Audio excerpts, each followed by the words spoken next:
Hey, welcome back to another exciting episode of FPL Wiki. Today, I'll be sharing my transfer plans and my team selection for Game Week 17. But before we dive in, make sure to like, comment, and subscribe to the channel for weekly FPL content throughout the season. Your support means the world to me and helps keep this channel going strong.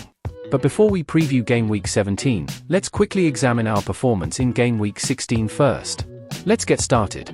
I managed to scrape together a measly 35 points, resulting in a painful drop to 4 million.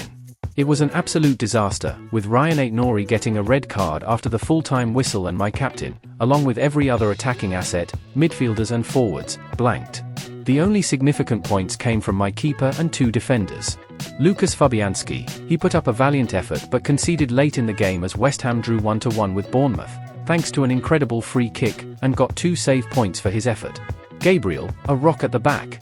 He kept a clean sheet and bagged all 3 bonus points for his stellar performance in Arsenal's 1-1 draw with Everton at the Emirates. Joko Gvardiol, the silver lining for Manchester City, he scored their only goal in a tough 2-1 loss at home to Manchester United. So, that's my Game Week 16 summed up. Let's move on to Game Week 17 now that Game Week 16 is completed. My squad is not in good shape, especially my defense, with Ryan Aït-Nouri suspended and Wout Faes being dropped to the bench since the arrival of the new head coach. I have changed some of my transfers. I have already made these transfers before price changes. The only unchanged transfer from last week's plan is to transfer Kaoru Mitoma to Mohamed Salah. Mitoma has been a disappointment, blanking 3 game weeks in a row since I brought him into the team. Brighton, winless in their last 4 games, just couldn't justify keeping him. I have sold him for Mohamed Salah, who has only blanked twice this season. The last time he blanked was in Game Week 7 against Crystal Palace at Selhurst Park. The second transfer is Ryan Aït-Nouri to Lewis Hall. I changed my transfer plans because of Ryan Aït-Nouri getting his red card. My initial plan was to sell Joko Gvardiol for Anthony Robinson, who provided 2 assists when Fulham drew 2-2 with Liverpool at Anfield. If I sell Joko Gvardiol, I will only have 2 starting defenders. So, I'm forced into this transfer. Lewis Hall comes into the team in good form. He got 2 assists and kept a clean sheet for a total of 15 points in his last appearance. My last transfer is Erling Haaland to Nicholas Jackson for a hit. My initial transfer plan was to replace Kaoru Mitoma with Mohamed Salah, Joko Gvardiol with Anthony Robinson, and Erling Haaland with Alexander Isak. However, due to Ryan Aït-Nouri, I can't sell Gvardiol to free up funds to buy Isak.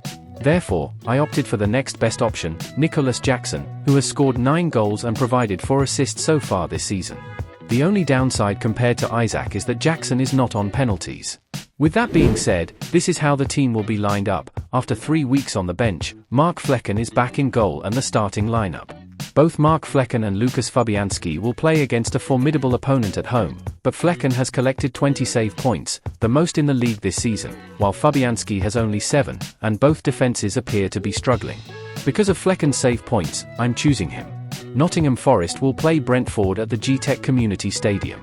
We have Lewis Hall, Gabriel Magalhaes, and Joko Gvardiol in defense. This season, Arsenal has given up 15 goals and kept 6 clean sheets, which is only surpassed by Liverpool, who have given up 13 goals and kept 7 clean sheets.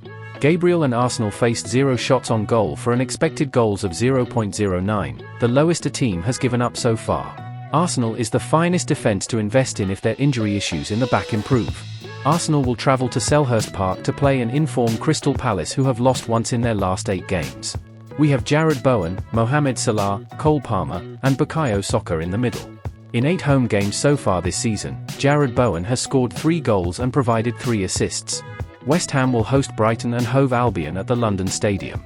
Brighton are winless in their last 4 games against teams you expect them to beat easily, and they have conceded 9 goals in those 4 games. This season, Cole Palmer has scored 5 goals and provided 4 assists when playing away from home. Everton, who are a strong defensive team under Sean Dyche, will host Chelsea at Goodison Park. Everton's keeper has made 41 shots, just 3 more than the league's best, and the team has already kept 6 clean sheets this season, which is second in the league. I have thus made the decision to not captain the England international. Nicholas Jackson, Jørgen Strand Larsen, and Eva Nilsson make up the front 3. Over the weekend, Wolves and head coach Gary O'Neill parted ways. We are uncertain about Jørgen Strand Larsen's playing time now that a new coach will be hired. Hopefully, it won't have an impact on his minutes, and he and the team will help the new manager get back on track and get points for the team and me. But I have to sell him if he is dropped. I plan to captain Mohamed Salah, who will face Tottenham Hotspur away. Spurs have an injury crisis at the back with Christian Romero and Mickey van der Ven missing their last game due to injury, and Destiny Udogie coming off in the first half with an injury. I have chosen to captain Mohamed Salah. If you're enjoying the content, please give this video a thumbs up and share it with your fellow FPL managers. Your support helps us grow and bring you even better content. Let me know in the comments who you are captaining this week and why. I love hearing your thoughts and strategies. Follow me on X for updates and live reactions. Thanks for tuning in. If you haven't already, subscribe to FPL Wiki for all the latest FPL tips and tricks.